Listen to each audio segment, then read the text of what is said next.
किसे गल दा मान नहीं, किसे गल दा मान नहीं, बस फखरे ओदी सलीब दी अजमत ते, बस फखरे ओदी सलीब दी अजमत में।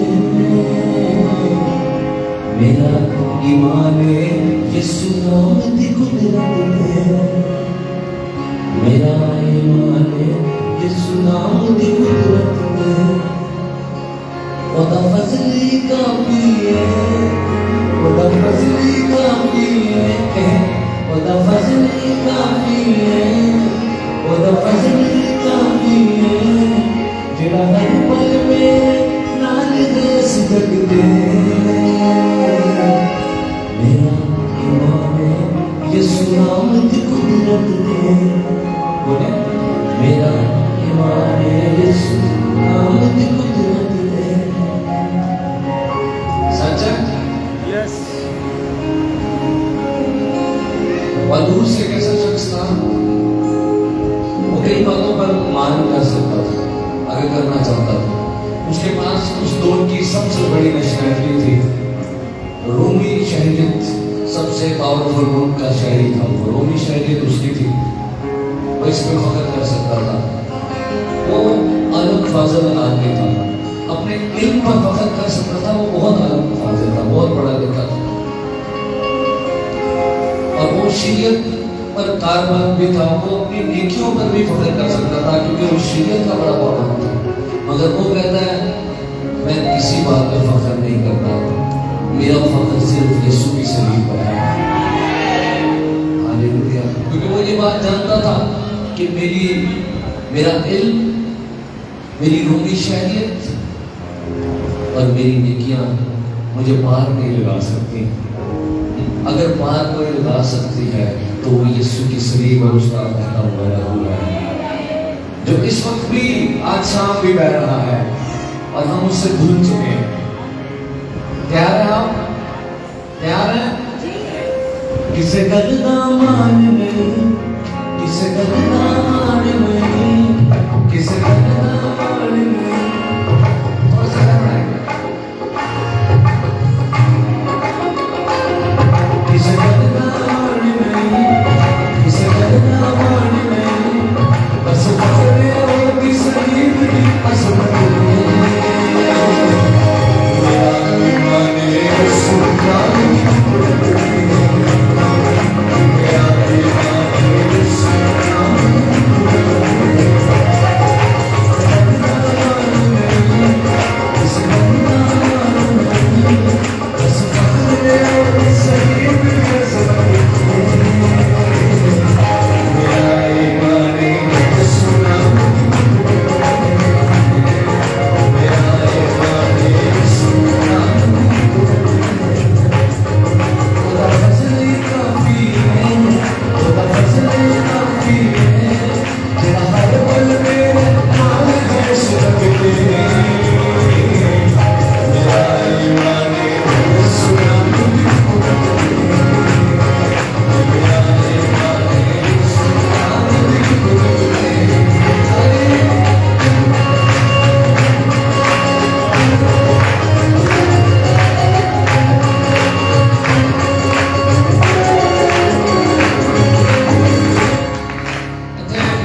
ਤੁਹਾਡੇ ਤੋਂ ਕੋਈ ਪੱਟੀ ਹੈ? ਪੱਟੀ ਕੋਈ ਅੱਜ ਹੈਲੋ ਕੋਲ ਕਿੰਨੇ ਸਾਰੇ ਪੱਟੀ ਨੇ?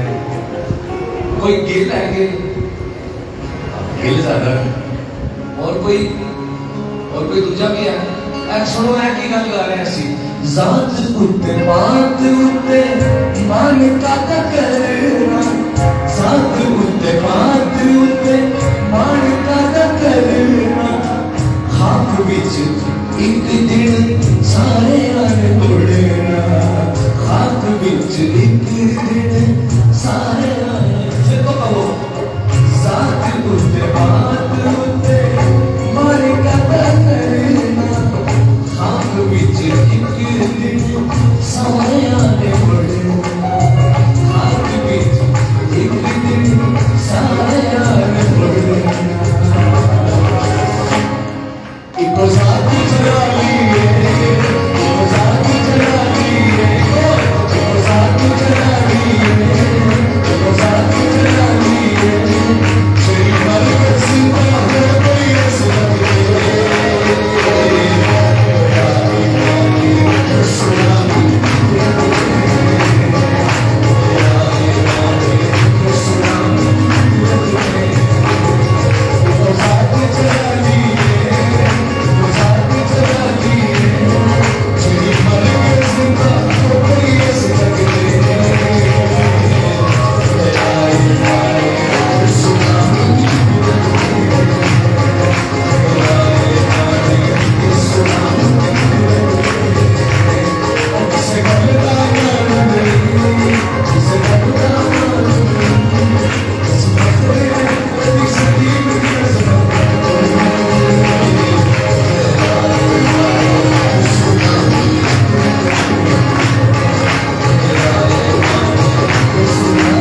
कुव्वत भी साथ साथ काम करती है और हम कामिल नहीं हैं। ये बात सच है कि हम कामिल नहीं हैं, मगर यीशु कामिल है। हालेलुया। बोले नेकी भी पूरी तेरी कभी नहीं हो सकती, नेकी भी पूरी तेरी कभी नहीं हो सकती, नेकी का इरादा करे कभी नहीं सकती, नेकी का इरादा करे कभी नहीं सकती। इको नेकी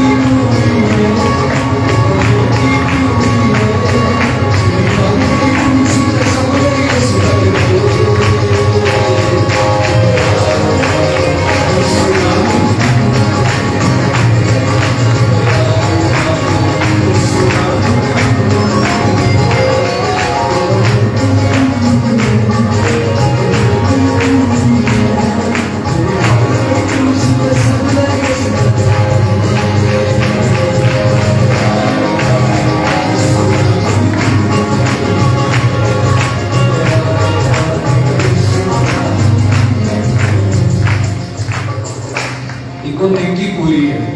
जेदी बाबू के क्रूस पे सब लगे स्टैंड में। हालेलुया। वो यीशु का लहू है, जोर से ताली बजाए। वो नेकी पूरी है, वो नेकी पूरी है, बाबू के क्रूस पे सब लगे स्टैंड में।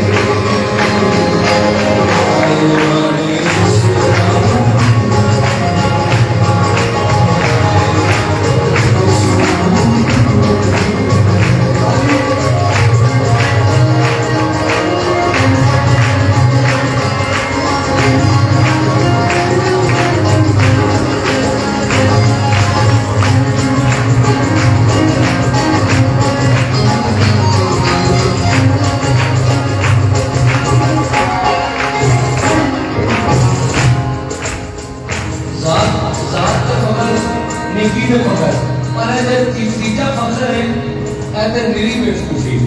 तीजा फखर केड़ा है? मानना भरोसा नाले कि खोटी नहीं, ओ मानना भरोसा नाले कि खोटी नहीं। सुनो, सारा जग जित के भी जान जित पाई है, सारा जग जित के भी जान जित पाई है। इको असल खजाना है, इको असल खजाना है, इको असल खजाना है, और कोई पूजा सुना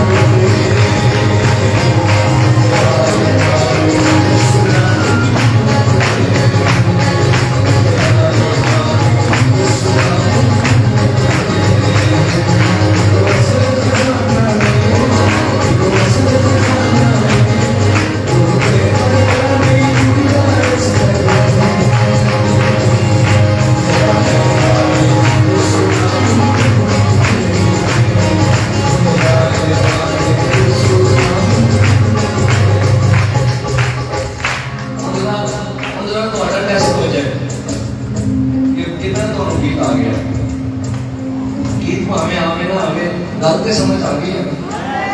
समझ आ रही है?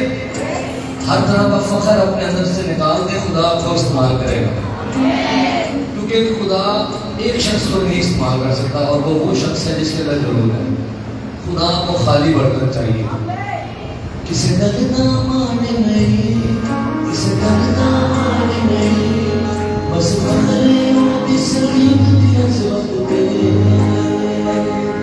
मेरा ईमान यीशु नाम की कुदरत है, मेरा ईमान यीशु नाम की कुदरत है।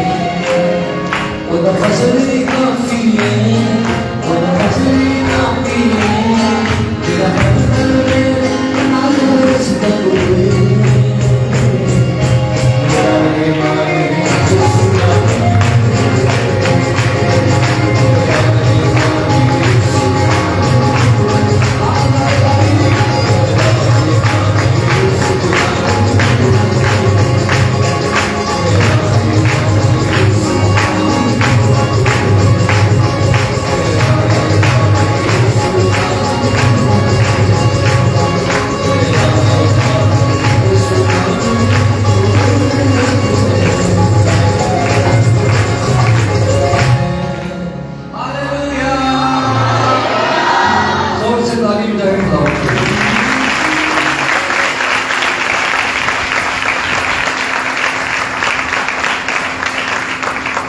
कितनों को बरकत मिल रही है?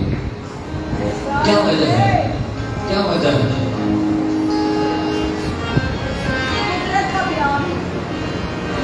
वजह मैं बताता हूँ। यीशु तेरा लहू, यीशु तेरा लहू इन फिजाओं में मौजूद है। हालेलुया।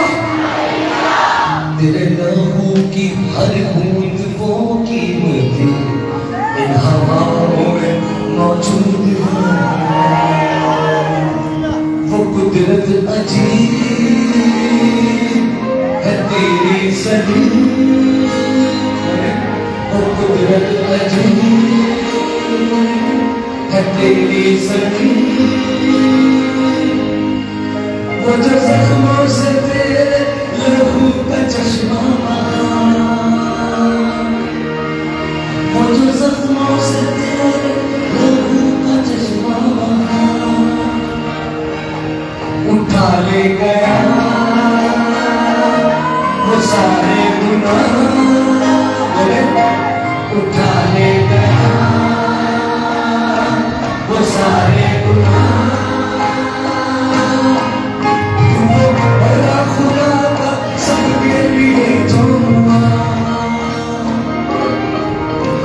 बड़ा खुदा का सबके लिए जो यीशु तेरा लहू, यीशु तेरा लहू इन फिजाओं में मौजूद है। यीशु तेरा लहू, यीशु तेरा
यीशु तेरा लहू, यीशु तेरा लहू, इन फिजाओं में मौजूद। किसका ईमान है? तेरा लहू, यीशु तेरा लहू, इन फिजाओं में मौजूद। अब सुने, तो अगली वर्सेस की हम गाएंगे। ये बाइबल की एक बड़ी मशहूर आयत है। खुदा कहता है, अगर मेरे लोग जो मेरे नाम से कहलाते हैं, कराची जिन्होंने कह जाना कि क्रिश्चन है, जो मेरे नाम से कहलाते हैं, खाकसार बनकर दुआ करें और अपनी बुरी राहों से फिरें और मेरे दीदार के तालिब हों, तो मैं आसमान पर से सुनकर उनका गुनाह माफ कर दूंगा और बहाल कर दूंगा। आप में से कौन कौन है जो उसके नाम से कहलाता है? आईडी कार्ड चेक करो अपना, की लिखे होते हैं। कौन कौन उसके नाम से कहलाता है? जरा हाथ जोर से लाए, फख्र से। ये फख्र की बात है। मेरा ईमान है यीशु नाम की कुदरत पे, फख्र होती शरीफ की अज़मत भी हमने लाया। अब ये इस आयत पर ये दूसरी वर्ष है, राइट? खाक सारी से दुआओं में झुके बदी से फिरते खुदा, खाक सारी से दुआओं में झुके बदी से फिरते खुदा। आसमां को खोल दे, बहाल हमको फिर से कर दे खुदा। आसमां को खोल दे, बहाल हमको फिर से कर दे खुदा। तू भर दे हमें रूहे पाक से, तू भर दे हमें रूहे पाक से। तेरे दीदार के हो गए हम हलाल खुदा, तेरे दीदार के हो गए हम हलाल खुदा। है प्यासी ज़मीन सैलाबों को कर, है प्यासी ज़मीन सैलाबों को कर। अपनी बात हुज़ूर का यहाँ मेरा सनम, अपनी बात हुज़ूर का यहाँ मेरा सनम। यीशु तेरा लहू, यीशु तेरा लहू, इन फिजाओं में मौजूद।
पाक से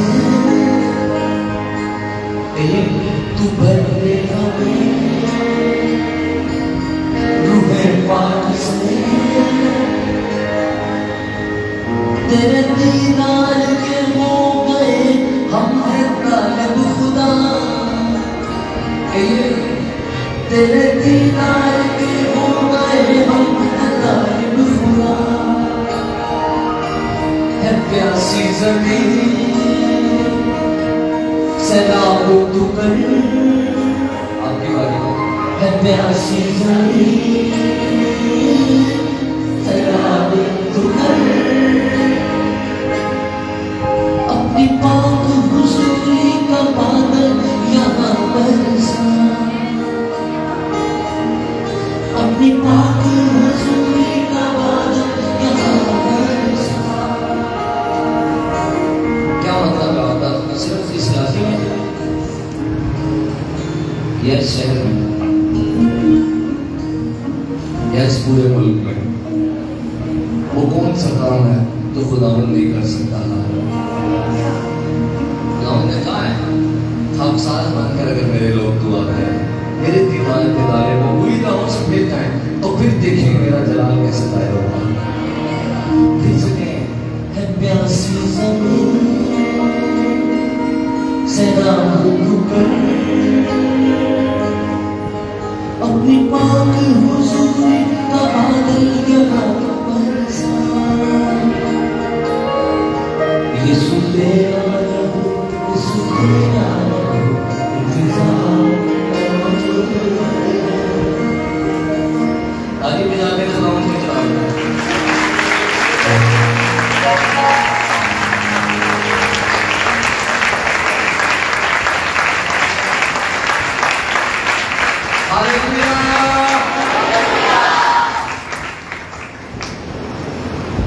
अगले गीत के दौरान हम अपने हदिये खुदावंद के हुजूर लाए खुदावंद को बादशाह जानते हुए अपने हदियों नजरानों से उसकी ताज़ीम करें। हदिये उठाने में जो टीम है वो तैयार है। देवी है गवाही सुने सारे लोग देवी है गवाही सुने सारे लोग देवी है गवाही सुने सारे लोग मर के वो जिंदा हो गया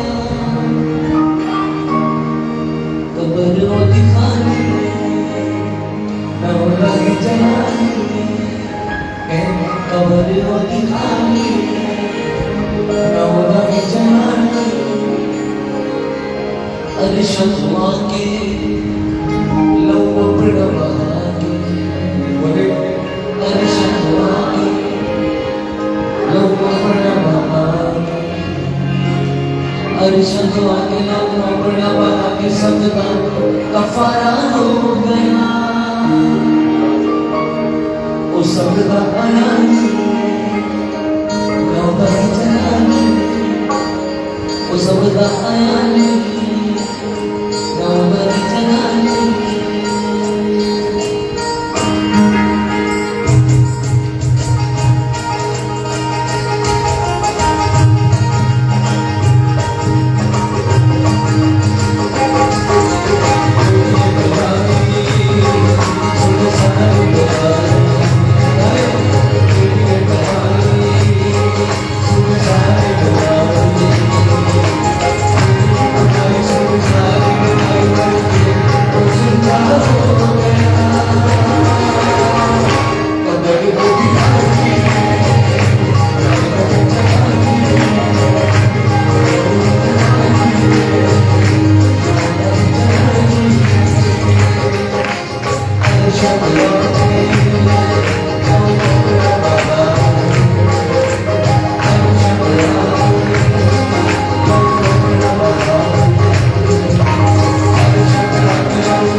ये मैं हर लाइन रिपीट कर सकता हूँ, तो आप साथ गा सकते हैं, साथ गाना, ठीक है? रेडी? आसमानी है रहमतां दा मानी है, आसमानी है रहमतां दा मानी, लोग दुल्ले आसी जेड़ा प्यार दी निशानी है, लोग दुल्ले आसी जेड़ा प्यार दी निशानी है। आगे भाई बड़ा आसमानी है रहमतां दा मानी है, बड़ा आसमानी शाबाश, लोग दुल्ले आसी जेड़ा प्यार दी निशानी है, लोग दुल्ले आसी जेड़ा प्यार दी निशानी है। देखो सच्चे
मैंने कई दफा लोगों के मुंह से ये बात सुनी है कि खुदा ने पता नहीं क्यों सानू इस मुल्क से पैदा कर देता है, और उन्होंने दिन से खुदा को गलती हो गई ऐसे पैदा कर देता है, कोई चंगा सारा मुल्क देख के सानू उत्थे पैदा कर देता। हम इस मुल्क में पैदा ही यीशु की गवाही के लिए हुए।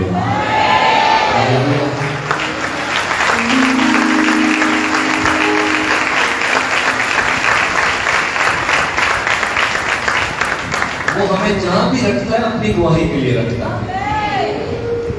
वो अपने खादमों को असीरों की तरह गश्त कराता है। जहां उसने आपको इस्तेमाल करना है वहां मैं कुछ नहीं कर सकता, वहां आप इस्तेमाल हो गए। और गवाही क्या है यीशु की कि वो फिरदौस का दरवाजा, जन्नत का दरवाजा जो बंद हो गया था वो खुल गया है, क्योंकि यीशु मसीह आया है और उसने निजात का काम सलीब पर कर दिया है, और वो गुनाहों को लिए हुए, हमारे गुनाहों को लिए हुए मर गया है, मगर तीसरे दिन मर के जी उठा है और मौत पर भी फतह पा ली है, गुनाह पर भी फतह पा ली है, अबलीस पर भी फतह पा ली है और उसकी कब्र खाली है।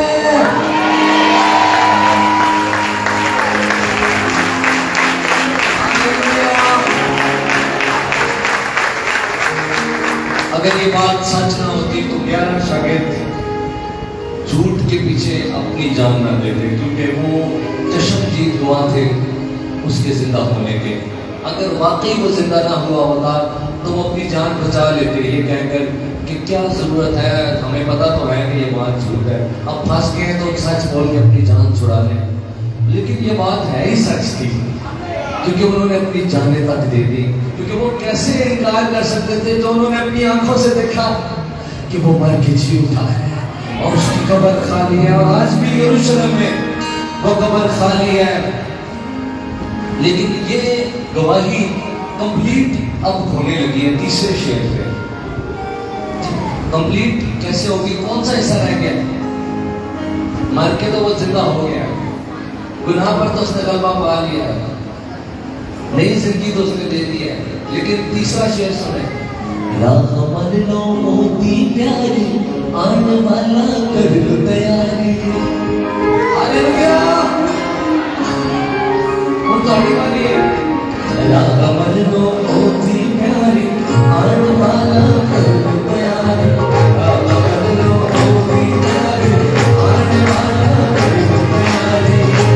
अपना लावे करो साथ लाल मचावे करो, अपना लावे करो साथ लाल मचावे करो।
नारे मारो जय जय बोलो होंठ सारे अपने खोलो नारे मारो जय जय बोलो होंठ सारे अपने खोलो आवे अंदर मालक जेड़ा बंद ताले दिल दे खोलो आवे अंदर मालक जेड़ा बंद ताले दिल दे खोलो। आज मैं हाथ भी जोड़ता हूँ आपके आगे, जिसने अभी तक ताला खोला नहीं है अपनी जिंदगी का, आज उसे यीशु के लिए खोलते हैं। नारे मारो जय जय बोलो होंठ सारे अपने खोलो नारे मारो जय जय बोलो होंठ सारे अपने खोलो आवे अंदर मालक जेड़ा बंद ताले दिल दे खोलो आवे अंदर मालक जेड़ा बंद ताले दिल दे खोलो। आपने लफ्जों में गौर किया? मैं आपको समझाता हूँ, आपका अपना मकान हो, आपका अपना मकान हो, अपना घर हो, और आप दरवाजे पर अपने घर के खड़े हो और आपके लिए दरवाजा ना खोल रहा हो। वो जो दरवाजा खटखटा रहा है आपकी जिंदगी का, वो मेहमान नहीं है, आप उसका घर है और वो आपको खटखटा रहा है क्योंकि आप उसके रहने की जगह नहीं है। ये भेद है इस वर्ष में, इससे समझ के रहे।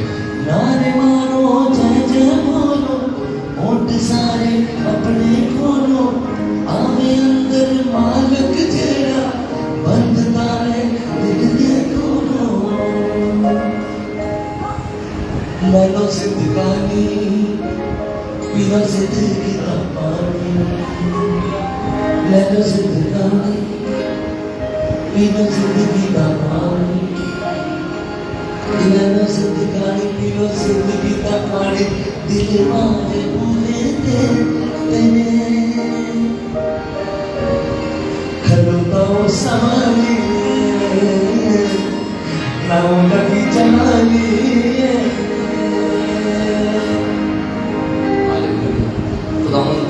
हमसे कलाम करेगा, अभी भी कर रहा है और अपनी खाल बाकी सीधे नहीं करेगा। सिर्फ चंद वर्ष से इस गीत के लिए चलता है। तेरे रूप से तेरे रूप से तेरे रूप से खुदा खुदा तेरे रूप से तेरे रूप से तेरे रूप से खुदा खुदा ये पहाड़ की मैदान हो जाएगा ये पहाड़ की मैदान हो जाएगा सहराएगी एक राह बन जाएगा सहराएगी एक राह बन जाएगा तेरे रूप से तेरे रूप से तेरे रूप से खुदा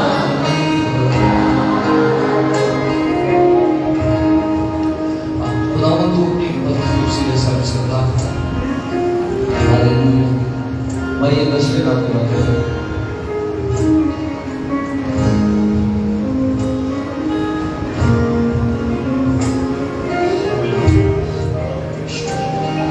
आसमानी बाप यीशु के नाम में हम दिल से शुक्रगुजार करते हैं खुदावंद, तेरे बड़े फजल के लिए, रहम के लिए खुदावंद, रूह कुदस की बारिश के लिए कसरत से यहाँ पर बरस रही है। मेरा दिल कसरत से शुक्रगुजारी से भरा है खुदावंद।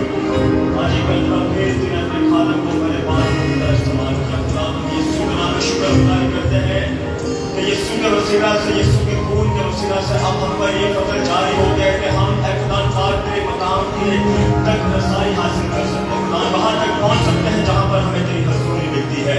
हम यीशु के नाम में शुक्रगुजारी करते हैं सारे वर्शिप के सेशन के लिए। अब वक्त है कि हम तेरी आवाज़ को सुने। मेरा ईमान है खुदा, तूने अपनी खात्मा को अपने कलाम से भर दिया है। मैं तेरी शुक्रगुजारी करता हूँ और तेरी मिन्नत करता हूँ, हमें सुनने वाले कान दे खुदावंद। समझने वाला सहन दे खुदावन, और कबूल करने वाला दिल दे, ताकि हम यीशु के नाम में तेरे कलाम पर निगाह लगाकर तेरी हजूरी में और बढ़ते चले जाएं। तेरी खात्मा के लिए कष्ट सफर करती दुआ मांगते हैं, सारी कम्युनिकेशन के लिए शुक्र गुजारी करते हैं और बरकत की दुआ मांगते हैं। यीशु के नाम में ये दुआ मांगते और बड़े मान से मांगते हैं। यीशु मसीह के नाम में आप सबको सलाम। जितने छोटे बच्चे यहाँ पर मौजूद हैं वो नीचे वाले हॉल में जा सकते हैं।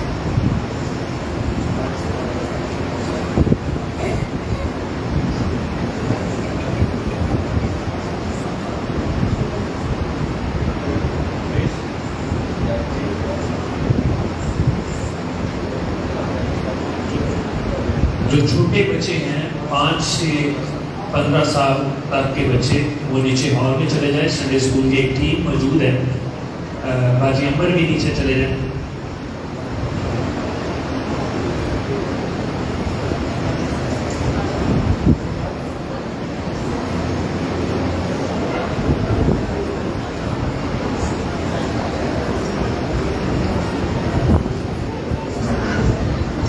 खुदावन का शुक्र हो, खुदावन की खूबसूरत हजूरी के लिए। वो वाकई जिंदा है और अपने लोगों के दरमियान अपना तख्त लगाता है। हालेलुया।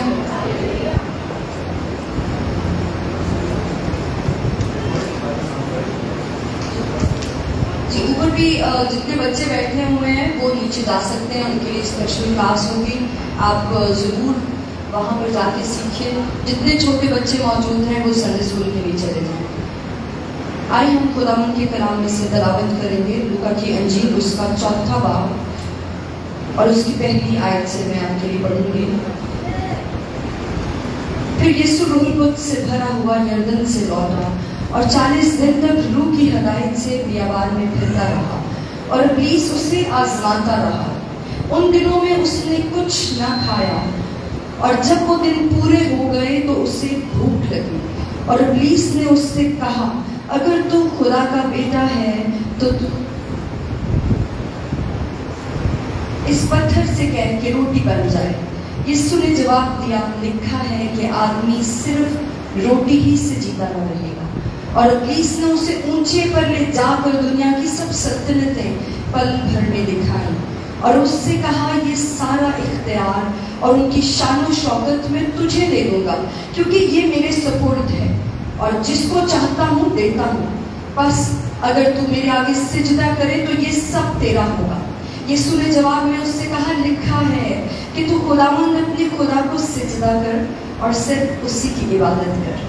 और वो उसे यरूशलेम में ले गया और हैकल के कुंगरे पर खड़ा करके उससे कहा, अगर तू खुदा का बेटा है तो अपने तेई यहाँ से नीचे गिरा दे, क्योंकि लिखा है कि वो तेरी बाबत अपने फरिश्तों को हुक्म देगा कि तेरी हिफाजत करें और ये भी कि वो तुझे हाथों पर उठा लेंगे, मबादा तेरे पाँव को पत्थर से ठेस सके। यीशु ने जवाब में उससे कहा, फरमाया गया है कि तू खुदावंद अपने खुदा की आजमाइश ना कर। जब इब्लीस तमाम आजमाइशें कर चुका तो कुछ अरसे के लिए उससे जुदा हुआ। फिर यीशु रूह की कुव्वत से भरा हुआ गलील को लौटा और सारे गिरदो नवा में उसकी शोहरत फैल गई और वो उनके इबादत खानों में तालीम देता रहा और सब उसकी बड़ाई करते रहे। आमीन आमीन। खुदावंद के कलाम के वसीले से हम सबको बरकत मिले। आमीन। जब हम खुदावंद यीशु मसीह को कबूल कर लेते हैं तो कई बार हमें ऐसा लगता है कि जैसे मुश्किलात और आजमाइशें अब हम पर नहीं आएंगी, या शायद हमें ये बताया भी जाता है कि अब सब काम आसान हो जाएंगे। अब शायद मालो दौलत, शान शौकत, रुतबा या बड़ी बड़ी चीज़ें तुम्हारी मुंतज़िर हैं।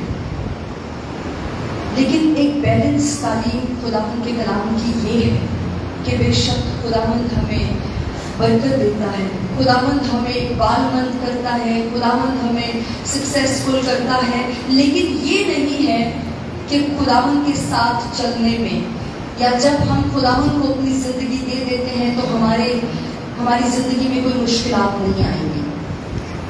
कभी कभी हम ईमानदारों को देखते हैं, कुछ ऐसे ईमानदार हैं जो बहुत बहुत ज़्यादा आजमाइश में से गुजरते हैं, जिनकी ज़िंदगी में बहुत सी आजमाइशें होती हैं, और हम ये सोचते हैं, या शायद ये हम खुद भी हो सकते हैं, मैं या आप भी हो सकते हैं, और हम ये सोचते हैं कि खुदावन हमें तो तेरे साथ चलते इतनी देर हो गई, ये आजमाइशें किस दिन ख़त्म होंगी, ये टेस्ट कब ख़त्म होंगे। लेकिन कलाम हमें ये बताता है कि ये ज़रूरी है, हमें बढ़ाने के लिए, हमारे जोरावर, हमारे ईमान को और ज़्यादा क़ुव्वत बख्शने के लिए ये आजमाइशें कई बार ज़रूरी होती हैं। और खुदावन तो हमें नहीं आजमाता, लेकिन वो कई बार हमें उन आजमाइशों में से गुजरने देता है। और सबसे बड़ी मिसाल, कई बाइबल में से आजमाइशों में से गुजरने की मिसालें दी जा सकती हैं, जो खुदा के खादम, खुदा के नबी आजमाइशों में से गुजरे, लेकिन मैंने एक ऐसी हस्ती का इंतखाब किया है जिससे आगे बढ़कर और कुछ नहीं है, और वो खुद हमारा यीशु मसीह है, हमारा निजात दहिंदा, हमारा खुदावंद होगा, खुदा यीशु मसीह। और हमने इस हवाले को पढ़ा, इसीलिए मैंने पूरा हवाला आपके सामने पढ़ दिया कि हमें बार बार उसकी आयतों को ना पढ़ना पड़े। और क्या लिखा है कि कौन उसके पास उसको आजमाने के लिए आया है? इब्लीस। इसका क्या मतलब है? हमें कई बार लगता है कि ये कैसी बात है, इब्लीस आ गया है। अगर सोचिए कि वो यीशु मसीह को आजमाने के लिए पहुंच गया है, तो मैं और आप क्या चीज है? यहाँ मैं हरगिज़ आपको डरा नहीं रही हूँ, वो कुछ भी नहीं है, उससे डरा नहीं रही हूँ, लेकिन मैं आपको ये बता रही हूँ कि ईमानदारों को, कलीसिया को, चर्च को किस कदर मजबूत होने की जरूरत है। किसी गलती में ना रहिएगा कि मेरे साथ कुछ नहीं हो सकता, कि मैं किसी आजमाइश में नहीं गिर सकता। खुदावन की यही मर्जी है। कई बार इब्लीस आपको आजमा रहा होता है, वो हमें आजमाइश में लेकर जा रहा होता है। कहाँ तक पहुँच जाता है? वो बागी अदन में, वो कब खुदावन के तख्त के सामने भी पहुँच जाता है। वो पहुँचा कि नहीं पहुँचा? पहले उसने किसको? आदम और हवा को आजमाया, और हवा आजमाइश में गिर गई, जिसका खमियाजा फिर हमने भुगता गुनाह की सूरत में। खुदावन यीशु का शुक्र हो कि अब हम नहीं वो भुगत रहे, क्योंकि उसने हमारी नजात का काम किया है। लेकिन अगर यीशु मसीह ना आता तो आज तक हम गुनाह में ही रह जाते, और हमारी मजदूरी मौत ही होनी थी, जो हमेशा की मौत है। जिस्मानी मौत की बात नहीं कर रही, मैं रूहानी मौत की बात कर रही हूँ, कि बस सब कुछ खत्म हो जाता है। फिर वो खुदावन के तख्त के सामने पहुंच जाता है, और वो अय्यूब के बारे में कहता है कि मुझे उसको आजमाने दे। इसका मतलब है कि हमें किस कदर मजबूत होने की जरूरत है। हम लोग तो बेफिक्री में जिंदगी गुजार देते हैं कि बस बल्ले बल्ले हो गए, यीशु को कबूल कर दिया, अब और कुछ नहीं करना। ऐसा नहीं है। हमें हर रोज अपने खुदावंद में बढ़ना है, कलीसिया को हर रोज बढ़ते ही चले जाना है, मजबूत से मजबूत कर होते ही चले जाना है। अब इब्लीस उसे सबसे पहली आजमाइश जो इब्लीस ने खुदावंद यीशु मसीह की थी, वो भूख और प्यास की थी। वो क्यों आजमा रहा था? ये ऐसी आजमाइश थी क्योंकि वो जानता था कि यीशु मसीह जिस्म में है, वो मुकम्मल इंसान, कामिल इंसान था, और वो भूखा था, उसने कुछ खाया पिया नहीं हुआ था। और देखिए इब्लीस को सब पता होता है, उसकी भी इंफॉर्मेशन इतनी ज्यादा होती है, और वो यीशु के पास रोटी को लेकर पहुंचा है कि तू कह, कलाम को इस्तेमाल करते हुए तू कह रहा है कि क्या हो जाए, ये जो पत्थर है ये क्या बन जाए? क्यों वो रोटी बनाना चाह रहे? क्योंकि वो उसको अपने उस प्लान का हिस्सा बना रहा है। अब मैं आपको बताती हूँ कि वो ऐसा क्यों कर रहा था। वो इसलिए ऐसा कर रहा था क्योंकि वो जानता था कि यीशु मसीह क्या करने जा रहा है। ये तो मुझे शिकस्त दे देगा, ये तो सलीब पर अपनी जान दे देगा, लहू बहा देगा, और फिर फिद्या दे दिया जाएगा उस गुनाह का जिसमें मैंने गिराया था इस इंसानियत को, जिसमें मैंने फंसाया था। इसलिए क्यों ना मैं इसी शख्स को जिसने ये बड़ा काम करना है, इसी को गिरा दूं। ये तो भी जिस्म है, इसको तो भी भूख लगी हुई है, और ये वो जिस्म है जो भूख और प्यास को महसूस करता है। और यीशु भी कर रहा था, वो भी भूखा और प्यासा था। आज हमें भी ऐसे ही, हमारे साथ भी ऐसा ही होता है। ये नहीं है कि कोई अमीर है या गरीब है, छोटा है या बड़ा है, भूख और प्यास हर एक की जरूरत है। कहते हैं जी इन्हीं के लिए तो, पेट के लिए ही तो हम कमाते हैं, इसीलिए तो हम मेहनत मजदूरी करते हैं, है ना, हम ये कहते हैं ना। इसका मतलब है कि हमारी तो सबसे बड़ी जरूरत है भूख, जिसके लिए हम सब कुछ करते हैं। तो अगर इब्लीस यीशु मसीह को आजमा सकता है तो वो हमें भी आजमा सकता है। वो हमारे सामने ऐसी अपॉर्चुनिटीज लेकर आता है कि मैं तुझे खाने को मुहैया करूंगा, मैं तुझे पीने को मुहैया करूंगा, सिर्फ you have to only compromise. किस बात पे? गुनाह पर। किस बात पर? हेरा फेरी हो सकती है। और ऐसा नहीं है कि ईमानदार या खुदावन के बुलाए हुए लोग या उसके नाम से कहलाने वाले लोग ऐसा नहीं करते। वो कई बार पास्टर साहब अगर उनसे पूछे कि आपने ऐसा क्यों किया, तो वो कहते हैं पादरी साहब क्या करें, बच्चों को रोटी कहाँ से खिलाएं। लेकिन खुदावन यीशु मसीह ने उसको क्या जवाब दिया था कि इसी से ही तो नहीं हम जीते, इसी ही से तो नहीं हम जिंदा, हम तो खुदावन के कलाम से, उसकी मुंह की बातों ने हमें जिंदा रखे हुए हैं और वो हमसे कलाम करता है। कलाम में क्या लिखा है कि इन बातों की फिक्र में कौन रहती है? गैर कौमें रहती हैं। हम तो खुदावन के लोग हैं, हम तो चुने हुए लोग हैं। हम खाने पीने की बातों की फिक्र में रहें, इसकी फिक्र तो हमारा आसमानी बाप करेगा। हम उसे कहते भी हैं कि तू हमारा आसमानी बाप है, तू जो आसमान पर है, ऐ हमारे बाप। हम उसको बाप भी कहते हैं, लेकिन फिक्र खुद करते हैं कि मैं कहाँ से खाऊंगा, मैं अपने बच्चों को कहाँ से खिलाऊंगा। औरतें फिक्र करती हैं जहाँ मर्जी से लाकर दो, मेरे बच्चों को खिलाओ तुम, अच्छा पहनाओ तुम। मगर कलाम क्या कह रहा है?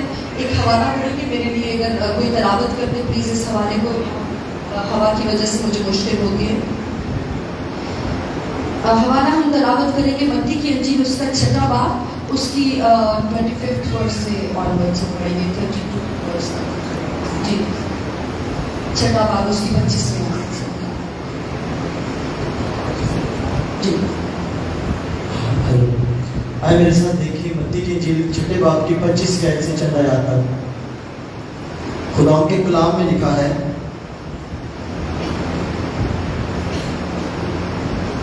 इसलिए मैं तुमसे कहता हूं कि अपनी जान की फिक्र ना करना कि हम क्या खाएंगे या क्या पिएंगे, और ना अपने बदन की कि क्या पहनेंगे। क्या जान खुराक से और बदन पोशाक से बढ़कर नहीं? हवा के परिंदों को देखो कि ना बोते हैं, ना काटते, ना कोठरियों में जमा करते हैं, तो भी तुम्हारा आसमानी बाप उनको खिलाता है। क्या तुम उनसे ज्यादा कदर नहीं रखते? तुम में ऐसा कौन है जो फिक्र करके अपनी उम्र में एक घड़ी भी बढ़ा सके? और पोशाक के लिए क्यों फिक्र करते हो? जंगली सोसन के दरख्तों को गौर से देखो कि वो किस तरह बढ़ते हैं, वो ना मेहनत करते ना काटते हैं। तो भी मैं तुमसे कहता हूँ कि सुलेमान भी बावजूद अपनी सारी शान और शौकत के उनमें से किसी की माने मुलव्वस ना था। बस जब खुदा मैदान की घास को जो आज है और कल तनूर में झोंकी जाएगी ऐसी पोशाक पहनाता है, तो ऐ कम एतकादो तुमको क्यों ना पहनाएगा। इसलिए फिक्रमंद होकर ये ना कहो कि हम क्या खाएंगे या क्या पिएंगे या क्या पहनेंगे, क्योंकि इन सब चीजों की तलाश में गैर कौमें रहती हैं और तुम्हारा आसमानी बाप जानता है कि तुम इन सब चीजों के मोहताज हो।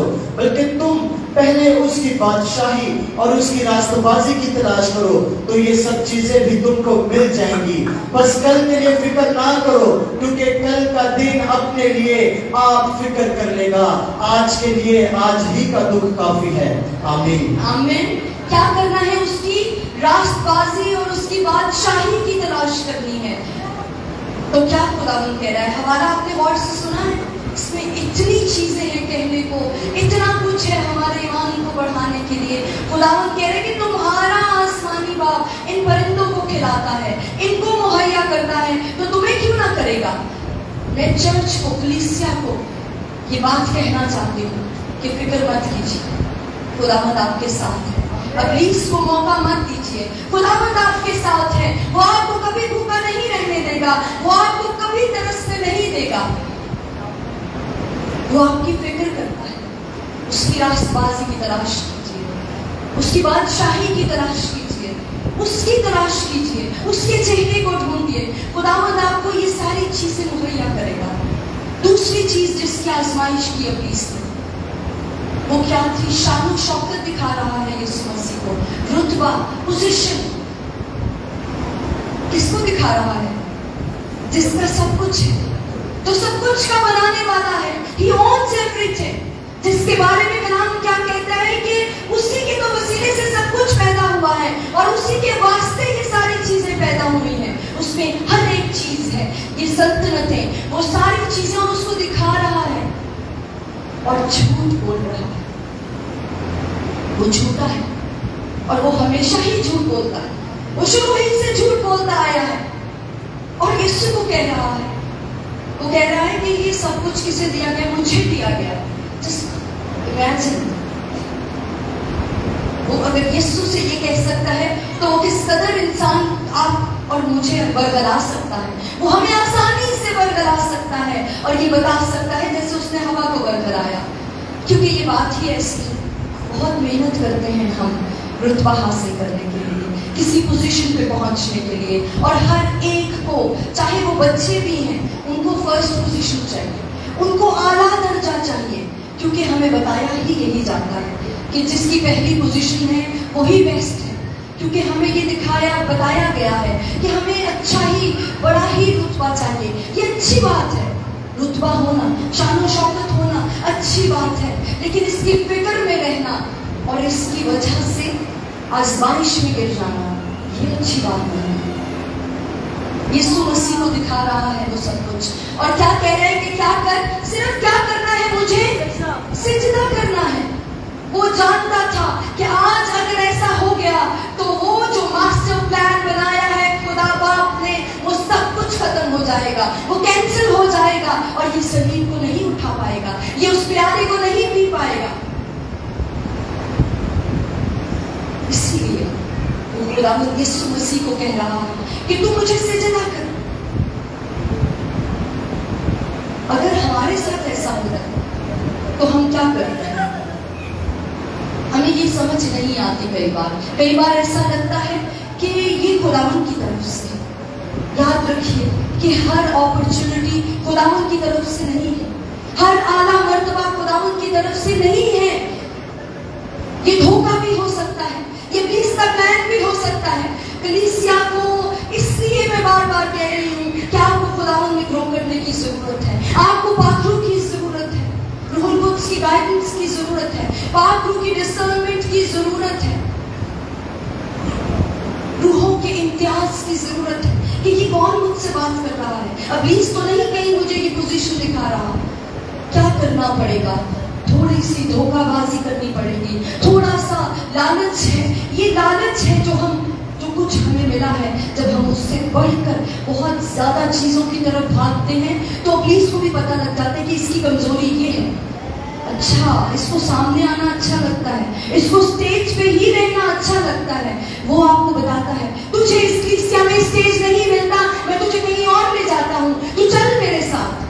आप वहां चले जाते हैं, आप कहते हैं मुझे पास्टर साहब आगे आने का मौका नहीं देते, मुझे वो रुतबा और मकाम नहीं मिल रहा जो मैं डिजर्व करता हूँ। याद रखिए, खुदावंद आपको रुतबा और मकाम देगा अपने वक्त पर, जब आपको सरफराज करने का मौका होगा, उस वक्त आपको सरफराज करेगा। इब्लीस के प्लान में मत आइए, उसके चुंगल में मत आए। यहाँ एक और बड़ी ही जरूरी बात आपसे करना चाहता हूँ। जब वो ये आजमाइश कर रहा था तो खुदावंद यीशु मसीह उसको कैसे जवाब दे रहा था? आपको पता है ना कि वो कलाम का इस्तेमाल कर रहा था, तो यीशु मसीह भी उसको कलाम से जवाब दे रहा था। कलीसिया के लिए बहुत जरूरी है कि वो कलाम को जाने, वो सही तालीम को फॉलो करती हो, उसको पता हो कि बाइबल क्या कहती है।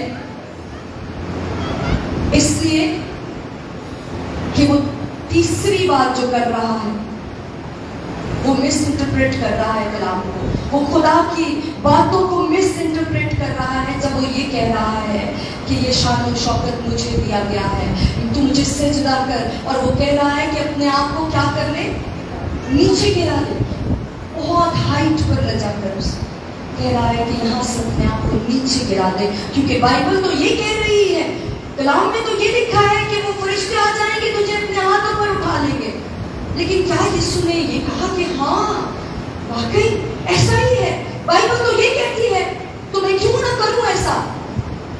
खुदावंद यीशु मसीह ने ऐसा हरगिज़ नहीं किया, उसने कलाम का ही इस्तेमाल किया उसको जवाब देने के लिए। कलीसिया को कलाम का पता होना चाहिए कि कलाम क्या कह रहा है। जज्बाती मत हो। कई बार कलाम की बातों को मिस इंटरप्रेट किया जाता है, कई बार बाइबल की बातों को बहुत ज्यादा घुमा फिरा के बताया जाता है कि ये बात ठीक है बाइबल मुकद्दस के मुताबिक। मैं आपसे कहना चाहती हूँ, मैं खातमों से कहना चाहती हूँ कि जो चीज कलाम के मुताबिक नहीं है उसको रद्द कीजिए, कलाम से उसका जवाब दे, उसको मत फॉलो करें।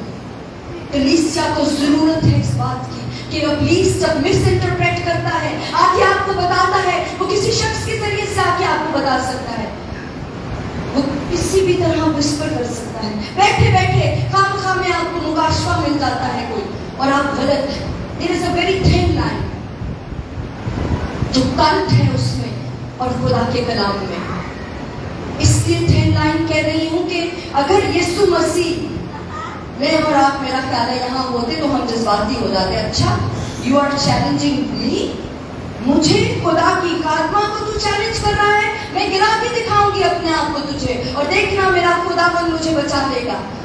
यीशु ने ऐसा हरगिज़ नहीं किया। उसने वो जो कलाम की तलवार है उसी से उसका मुकाबला किया है। मैं और आप भी कलाम की तलवार से भी इसका मुकाबला करें।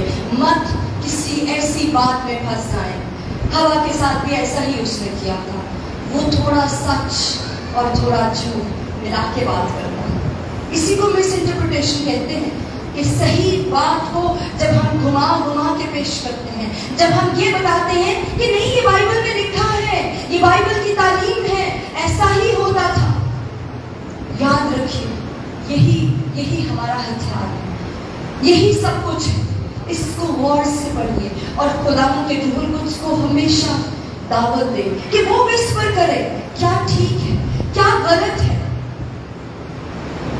अगर वो यीशु मसीह को आजमा रहा है, वो यीशु को कलाम सुना रहा है, तो सोचे कि मैं और आप क्या करेंगे उसके सामने अगर हमें कलाम नहीं आता होगा, अगर हमें सही तालीम का नहीं पता होगा, अगर हमें ये नहीं पता होगा कि खुदावंद क्या कह रहा है, कि खुदावंद के क्या अहकामात थे, क्या चीज गुनाह है, क्या कुछ हमने नहीं करना, तो हम आजमाइश में गिर जाएंगे, कलीसिया आजमाइश में पड़ जाएगी, आसमान आजमाइश में गिर जाएगा, लीडर्स आजमाइश में गिर जाएंगे। किस बात की जरूरत है? खुदावंद के कलाम को जानने की जरूरत है बहनों भाई। खुदावंद यीशु मसीह ने किसी भी बात में उसको पूरा होने नहीं दिया, उसको यीशु मसीह ने कलाम को इस्तेमाल करके उसको हराया। और क्या लिखा है कि वो रूहुल कुद्स की कुदरत से, उसकी कुव्वत से भरा हुआ शहर पर लौटा है और अब वो इस्तेमाल हो रहा है और लोग देख रहे हैं कि पाक रूह है उसके ऊपर, और वो उसके बाद वो खुदावंद के बातें, वो मोजज़ात, वो खुदा का काम उसको जलाल दे रहा है, वो बाप को जलाल दे रहा है। मैं और आप कैसे उसको जलाल दे सकते हैं? इब्लीस पर, आजमाइश पर हमेशा गालिब आई है, चाहे वो छोटी है या वो बड़ी है। मैं आपको दो ही बातों की बात कर रही हूँ, एक खुदा का कलाम और दूसरा रूहुल कुद्स की कुदरत। ये आपको संभालेंगे, ये आपको आजमाइश में गिरने नहीं देंगे। ये दुनिया की चीजें, ये आसाइशें, खाना पीना, हर एक चीज यही रह जानी है। ये भूख और प्यास जो हमें तंग करती है। मेरा मसीहा वो प्यासा था सलीब पर, उसे प्यास लगी थी, वो हमारे लिए प्यासा रहा, लेकिन उसने वो दुख उठाया मेरे और आपके लिए। और हम अपने मसीहा की खातिर कुछ नहीं करना चाहते, हम उसे छोड़ जाते हैं, हम उसका इनकार कर देते हैं और हम ये कहते हैं कि मुझे क्या फायदा, मुझे खुदावंद के साथ चलने में मुझे क्या मिल रहा है। पास्टर साहब सॉरी, मैं इस सलीब को नहीं उठा सकता जो मेरी, मैं इस राह पर नहीं चल सकता। मैं अपने बच्चों को देखूं या मैं ये देखूं कि मुझे ईमानदारी से चलना है, कि मुझे खुदावंद के साथ वफादारी से चलना है। खुदावंद का जलाल, बड़ा जलाल जाहिर होता है जब हम आजमाइश में नहीं गिरते और हम पूरा उतरते हैं, तो खुदावंद हमें रूह से भरकर इस्तेमाल करता है। तब वो आपको आपकी भूख और प्यास मिटा देगा, तब वो आपको बड़ी पोजीशन देगा, आपको आधा दर्जा पर अपने साथ तख्त पर बिठाएगा। इससे बढ़कर क्या होगा कि हम अपने खुदावंद, अपने मसीहा के साथ बैठकर तख्त पर उसका जलाल जाहिर करें, तख्त पर बैठकर अदालत करेंगे। हम क्यों खुदावंद पर नजर नहीं लगा रहे? आइए हम अपनी आंखों को बंद करें, खुदावंद के सामने अपने आप को रखते हैं, खुदावंद से कहना शुरू करते हैं, क्या एक खुदावंद खुदा मुझे मजबूत कर, मुझे अपने कलाम में मजबूती बख्श, मुझे पाक रूह की मामूली बख्श, ताकि मैं इब्लीस पर, उसकी सारी आजमाइशों पर, उन रूहों पर जो वो भेजता है, उस विस्परेशन पे, उस विस्पर पे जो वो करता है मेरे कान में, मैं उस पर गालिब आ सकूं, मैं पाक रूह के हुक्मों पर चल सकूं, जो कुछ वो मुझे करने को कहे। मैं जानूं कि मुझे किस तरह चलना है, मैं कलाम को देखूं, मैं जानूं कि क्या चीज कलाम के मुताबिक है और क्या नहीं, मैं उसी बात पर, उसी राह पर चलूं जो कलाम मुकद्दस में लिखी है। कभी इब्लीस को मिसइंटरप्रेट ना करने दूं, कभी इब्लीस को मैं कलाम की बातों को यहाँ वहाँ करके पेश करने ना दूं। अपने आप को खुदावंद के सामने पेश कीजिए। Hallelujah, hallelujah. दुआ करना शुरू करें, दुआ करना शुरू करें। ये वक्त है, अपने लिए खुदावंद की मजबूती को मांगे, निचोड़ हो जाइए खुदावंद में। कलीसिया से खुदावंद यही एक्सपेक्ट करता है। अब हम बच्चे नहीं रहे, अब हम नौज़ायदा बच्चे नहीं हैं, हम नौमरीद नहीं हैं। हम बहुत सा कलाम सुन चुके हैं, हम हर वक्त खुदावंद की बातों को सुनते रहते हैं। वक्त है कि हम खुदावंद का जलाल जाहिर करें, वक्त है कि हम इब्लीस को कुछ दें, उसकी सारी कुदरत पर गालिब आएं और हम खुदावंद का जलाल जाहिर करें। हम रूहुल कुद्स को मौका दें ताकि खुदावंद की मौजज़ात कर सकें, ताकि खुदावंद का मसा हम पर हो और हम उसकी कुदरत में बढ़ें। लोग देखें कि खुदावंद हमारे साथ, हमारे वसीला से बड़े बड़े काम हो।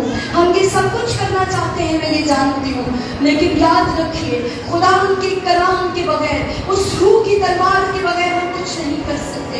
खुदा के पाक रूह के बगैर हम कुछ नहीं कर सकते हैं। खुदावंद के हाथों में दीजिए अपना हाथों को हम उठाते हैं तेरे हुजूर प्यारे यीशु के हाथों को हम उठाते हैं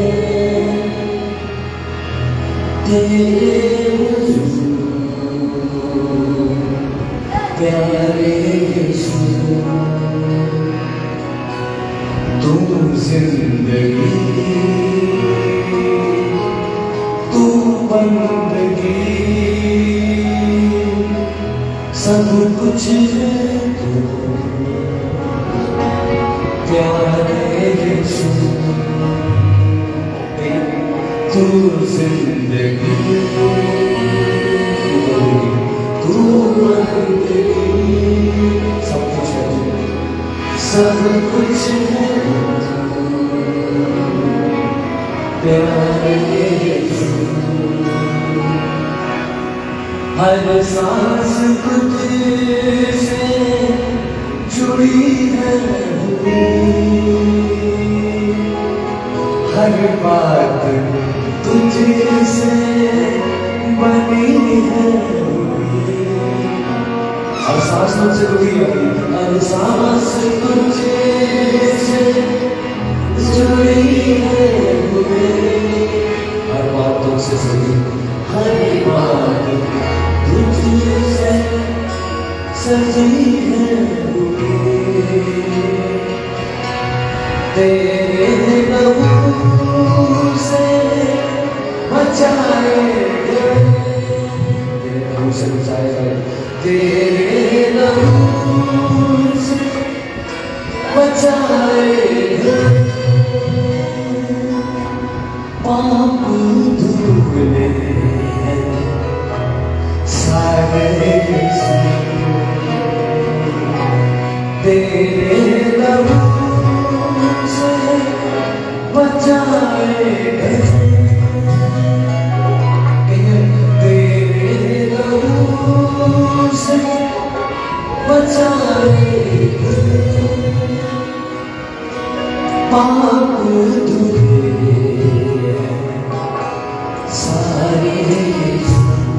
हाथ भाई कसम हाथों को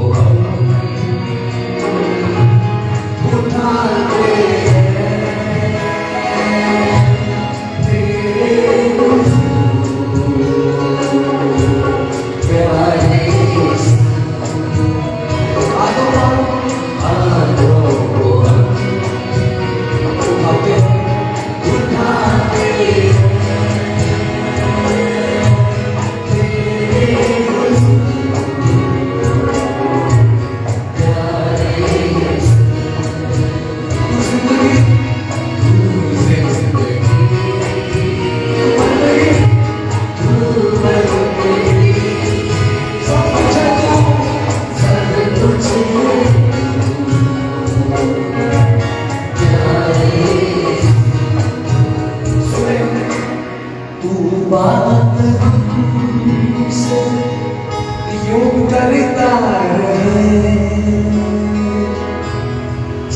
यूं हमारे ही चलता रहे।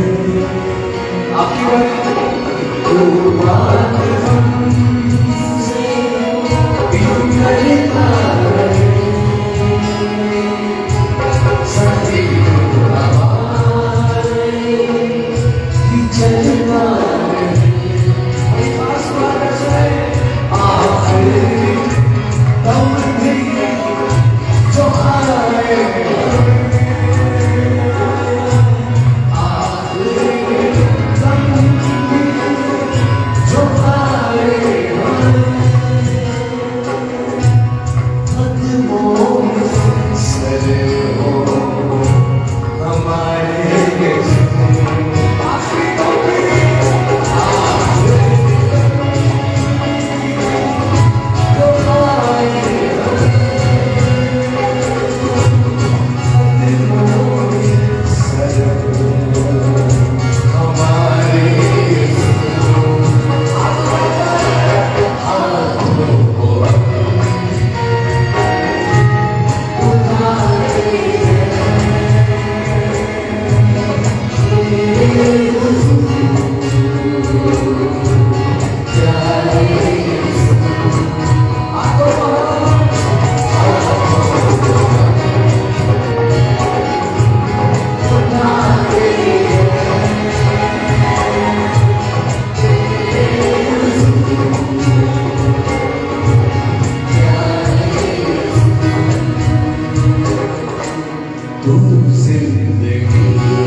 महसूस कर रहा हूँ खुदावंद एक बड़ा काम करने को वो कर चुका है और मज़ीद करने को है।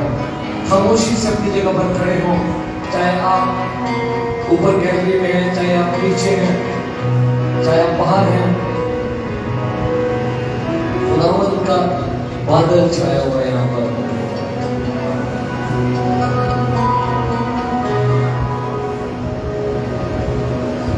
ये कहें मेरे साथ, सब कुछ हमारा है तू, सब कुछ हमारा है तू,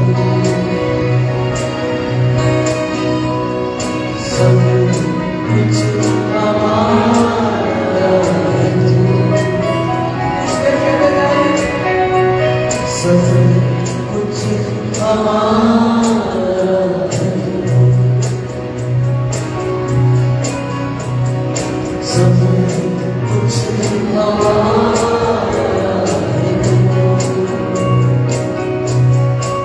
सांस तुझसे जुड़ी है, हर बात तुझसे सजी है।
इब्लीस को बता दें कि ना तो हमें भूख उसकी मोहब्बत से जुदा कर सकती है, ना शान और शौकत उसकी मोहब्बत से जुदा कर सकती है, कुछ भी हमें उसकी मोहब्बत से जुदा नहीं कर सकता। वो हमारा सब कुछ है, उसका पहला दर्जा है हमारी जिंदगी में। हाथों को हम उठाते हैं तेरे हुजूर प्यारे यीशु। आपकी बारी। हाथों को हम उठाते हैं तेरे हुजूर प्यारे यीशु। आप बताते हैं अपने यीशु को, तू जिंदगी तू बंदगी सब कुछ खत्म प्यारे यीशु।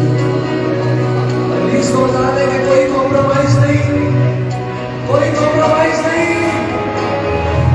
हम तो यीशु के कलाम से जिएंगे, हम तो उसके मुंह की बातों से जिएंगे।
लोगों की परवाह किए बगैर गैर जुबान में दुआ करनी है।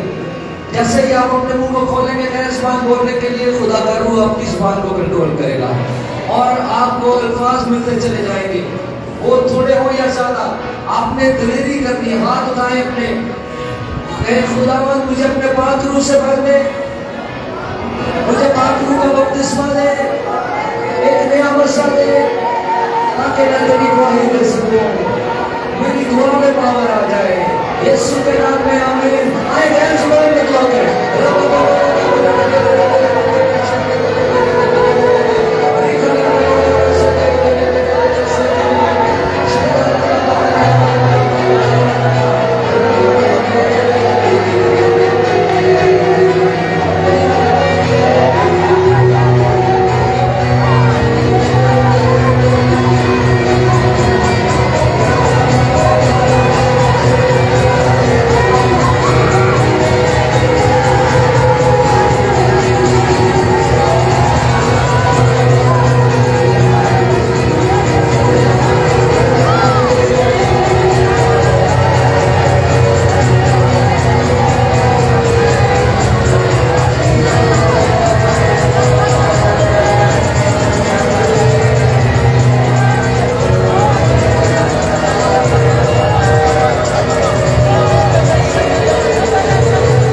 जिनको आज पहली दफा गैर जबान मिली है वो घर जाके भी दुआ करें, घर जाके भी और दुआ करें। जिसको बहाली मिली है वो भी घर जाके दुआ करें। दुआ में ज्यादा कह रहे हैं, खुदा आपसे काम लेना चाहता है। तू बात हमसे यूं करता है, संग यूं हमारे ही चलता रहे। तू बात हमसे यूं करता रहे,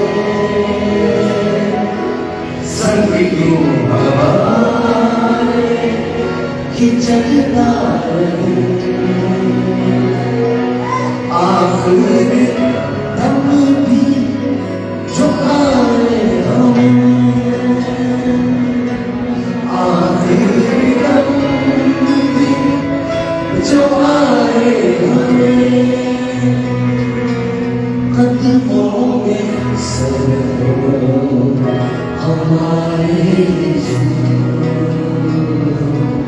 हाथों को उठाते हैं तेरे हुजूर प्यारे। हालेलुया। तू जिंदगी, तू बंदगी, सब मुझे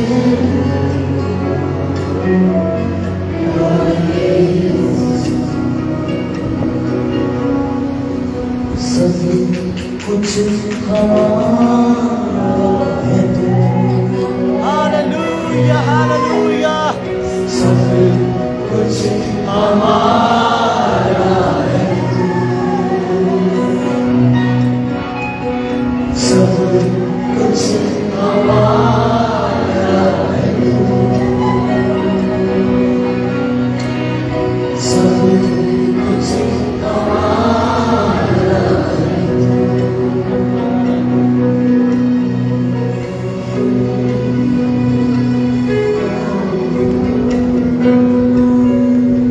सिर्फ एक ही दौर में सब कहीं से कर सकता है। यही जाके जाके यही होता है। मेरे पीछे नहीं तू मेरे छुपने की राह है मसीह, बोले तू मेरे छुपने की राह है मसीह। फिर से तू मेरे छुपने की राह है मसीह। आंधियों में तू बनाए है मसीह, आंधियों में तू बनाए है मसीह।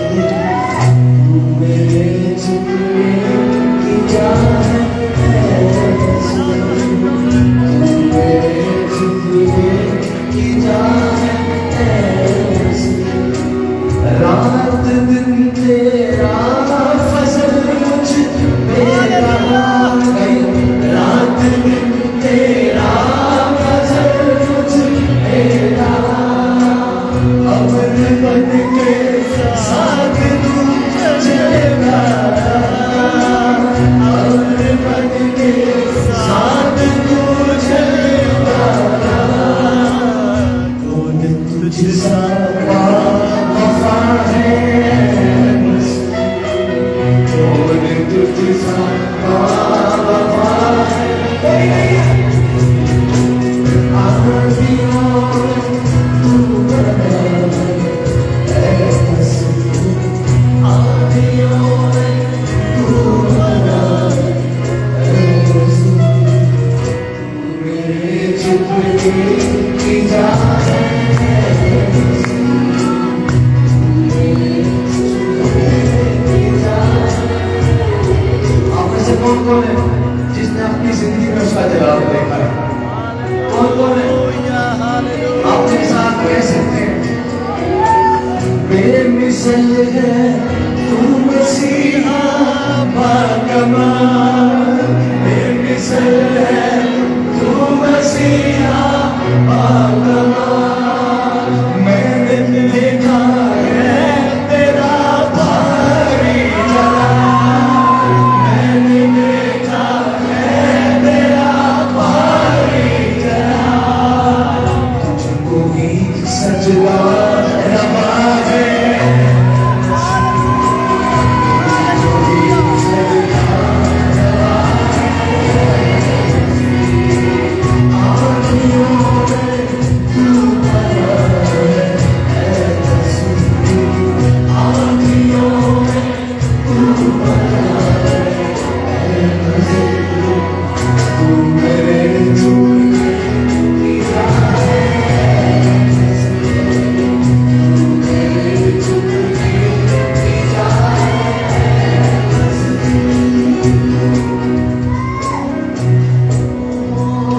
यकीन जाने ये एक टीम वर्क है। जब हम आए खुदा के खादम यहाँ पर प्रस्तुत कर रहे थे और बरकत जारी थी। फिर हमारे जो बजाने वाले पहले बजा रहे थे उनके जरिए बरकत मिल रही थी, और अभी हम भी उसमें शामिल थे। मैं सना हम भी लीड कर रहे थे, प्रस्तुत की बरकत मिल रही थी। और खसूसन जो रावलपिंडी से बजा रहे हैं हमारे साथ आकर जो बजा रहे थे अभी, मैं चाहता हूँ मैं उनके नाम लूँगा, आप उनकी वफादारी कीजिएगा। जो ड्रम बजा रहे थे वो भाई योएल है, योएल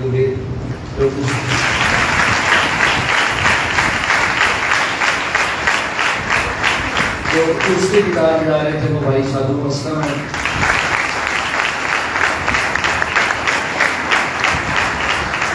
कीबोर्ड भाई अमून परवेज बजा रहे थे।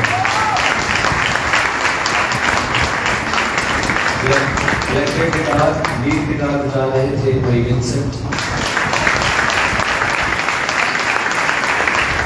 और भाई अनिल, भाई नील, भाई हनी जो है वो भी कीबोर्ड पर साथ थे हमारे, और अनिल भाई ढोलक पर हमारे साथ थे।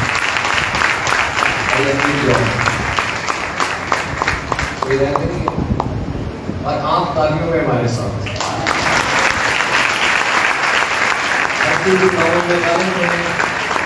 इसी में टाइम मिले, यही असल बात है, और उसमें बढ़ते भी रहे। खुदा आप सबको बरकत देते हैं।